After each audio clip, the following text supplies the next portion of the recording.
ನಿನ್ನೆ ದಿನ ಗಾಂಧಿ ಚೌಕ್ ಪೊಲೀಸ್ ಠಾಣೆಯಲ್ಲಿ ಒಂದು ರಾಬರಿ ಕೇಸ್ ರಿಜಿಸ್ಟರ್ ಆಗುತ್ತೆ. ಅದರಲ್ಲಿ ಯೂನುಸ್ ಇಕ್ಲಾಸ್ ಪಟೇಲ್ ಅನ್ನೋನು ಒಬ್ಬ ವ್ಯಕ್ತಿಗೆ ಕುತ್ತಿಗೆಗೆ ಚಾಕು ಹಿಡಿದು ಒಂದು 25,000 ದುಡ್ಡು ಮತ್ತು ಅವರಲ್ಲಿದ್ದಂಥ ಸ್ಕೂಟಿಯನ್ನು ಕಿತ್ಕೊಂಡು ಹೋಗಿರ್ತಾನೆ. ಆ ಹಿನ್ನೆಲೆಯಲ್ಲಿ ಗಾಂಧಿ ಚೌಕ್ ಇನ್ಸ್ಪೆಕ್ಟರ್ ಒಂದು ತಂಡವನ್ನು ಕಟ್ಟಿಕೊಂಡು ಆರೋಪಿಯ ಹುಡುಕಾಟವನ್ನು ನಡೆಸಿರ್ತಾರೆ. ಆತನ ಊರು ಆಲ್ಮೇಲ್ ಹತ್ರ ದೇವನಗಾಂವ್ ಅನ್ನೋದು ಗೊತ್ತಾಗುತ್ತೆ. ಆ ಹಿನ್ನೆಲೆಯಲ್ಲಿ ಆ ಕಡೆ ಅಂತ ಹೋದಾಗ ಆ ವ್ಯಕ್ತಿ ಆ ವೆಹಿಕಲನ್ನು ತೊಗೊಂಡು ಹೋಗೋದು ಪೊಲೀಸರ ಗಮನಕ್ಕೆ ಬರುತ್ತೆ. ಪೊಲೀಸರು ಚೇಸ್ ಮಾಡಿ ಅವನಿಗೆ ನಿಲ್ಲಿಸು ಅಂತಂತ ಹೇಳಿರ್ತಾರೆ. ಆ ಸಂದರ್ಭದಲ್ಲಿ ಆತ ಪೊಲೀಸರಿಗೆ ಪ್ರತಿರೋಧ ತೋರಿಸಿ ಪೊಲೀಸರ ಮೇಲೇ ನೈಫನ್ನು ತೊಗೊಂಡು ಅಟ್ಯಾಕ್ ಮಾಡಿದ್ದಾನೆ. ಆ ಹಿನ್ನೆಲೆಯಲ್ಲಿ ನಮ್ಮ ಪೊಲೀಸರು ಕೂಡ ಇಂಜೂರ್ಡ್ ಆಗಿದ್ದಾರೆ.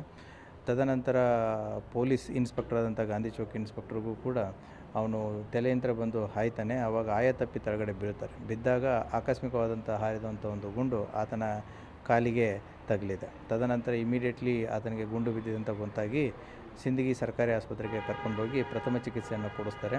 ಹೆಚ್ಚಿನ ಚಿಕಿತ್ಸೆಗಾಗಿ ನಮ್ಮ ಗೌರ್ಮೆಂಟ್ ಸಿಟಿ ಹಾಸ್ಪಿಟಲ್ಗೆ ಕರ್ಕೊಂಡು ಬಂದಿದ್ದಾರೆ. ಅಲ್ಲಿ ವೈದ್ಯರು ಆತ ಮೃತಪಟ್ಟಿದ್ದಾನೆ ಅಂತ ಹೇಳಿದ್ದಾರೆ.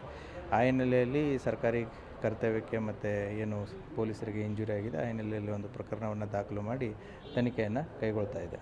Thank you. ಸರ್, ಆತ ಈ ಕಾಲಿಗೆ ಹೆಂಗೆ ಕಾಲಿಗೆ ಬಿದ್ದಿದೆ.